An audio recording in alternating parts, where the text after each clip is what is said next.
পুলিশের জালে ধরা পড়া চট্টগ্রামের শীর্ষ সন্ত্রাসী ডেভিড ইমনকে আদালতে তোলা হয়েছে এবং এ নিয়ে বিস্তারিত জানবো। চট্টগ্রাম থেকে আমাদের সহকর্মী মামুনুর রশিদ অভি আমাদের সাথে যুক্ত আছেন। অভির কাছে জানতে চাই, 10 দিনের রিমান্ড চাওয়ার কথা ছিল, সবশেষ কি তথ্য পাওয়া গেল?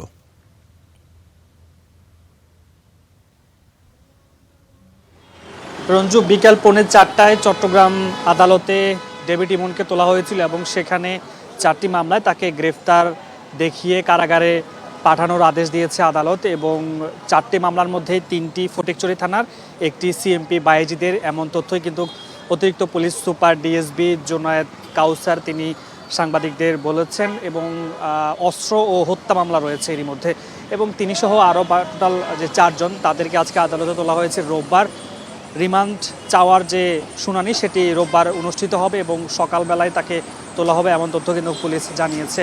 এর আগে সকালে আজকে চট্টগ্রাম জেলা পুলিশের কার্যালয়ে সেখানে তাকে যে গ্রেফতার হয়েছে সেই সকল সার্বিক বিষয় নিয়ে পুলিশ সুপার একটি ব্রিফিং করেন গণমাধ্যম কর্মীদেরকে, এবং সেখানে তিনি বলছিলেন যে ডেভিড ইমন যখন আলোচনায় আসে, বিশেষ করে একটি ব্যবসা প্রতিষ্ঠানে হামলার পর বিভিন্ন গণমাধ্যমে যখন তাকে নিয়ে প্রতিবেদন করা হয় তখন একেবারে ফলো করে তার নামটি প্রথম দিকেই আসার পর থেকেই পুলিশ বিভিন্নভাবে তাকে ধরার জন্য অভিযানে নামে। এবং গত 1 সপ্তাহ ধরে কিন্তু তাকে তার লোকেশন সহ বিভিন্ন ট্র্যাক করা হয়েছিল, এবং সবশেষ মঙ্গলবার রাতে কিন্তু যশোরের সীমান্ত এলাকা ঝিকুরগাছা এলাকা থেকে তাকে গ্রেফতার করে। বলা হয়ে থাকে তিনি বড় সাজ্জাদ শীর্ষ সন্ত্রাসী, তার সেকেন্ড ইন কমান্ড হয়ে চট্টগ্রামের যে অপরাধ জগতের নেটওয়ার্ক তিনি গড়ে তুলেছেন, এবং তার আরেক সহযোগী রায়হান তিনি কিন্তু এখন পর্যন্ত ধরাছোঁয়ার বাইরে। ফলে তিনি পরশুদিন অর্থাৎ মঙ্গলবার রাতেই তিনি ভারতে যাওয়ার জন্য বড় সাজ্জাদের সাথে একটি কথোপকথন করেছিলেন, এবং সেই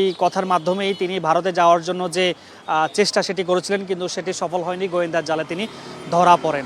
এবং পুলিশ বলছে যে চট্টগ্রামে 5 আগস্ট সরকার পট পরিবর্তনের পরে চট্টগ্রাম জুড়ে যে বিভিন্ন খুন হয়েছে, চাঁদাবাজি, হত্যা, সব কিছু বলা যায় যে 7টি হত্যা এবং 13টি ফৌজদারি মামলার আসামি ছিলেন ডেভিড ইমন। এবং বাকুলিয়া জোড়া খুন, পতেঙ্গা সমুদ্র সৈকত এলাকায় আরেক শীর্ষ সন্ত্রাসী ঢাকায় আকবর খুন সহ আমরা দেখেছি। এর পরে সবশেষ জাতীয় নির্বাচনের যে চট্টগ্রাম 8 আসনের সংসদ সদস্য এরশাদুল্লাহ গণসংযোগে সরার হোসেন বাবলাকে হত্যা করা হয়, সেই ঘটনার আসামি কিন্তু ডেভিড ইমন ছিলেন।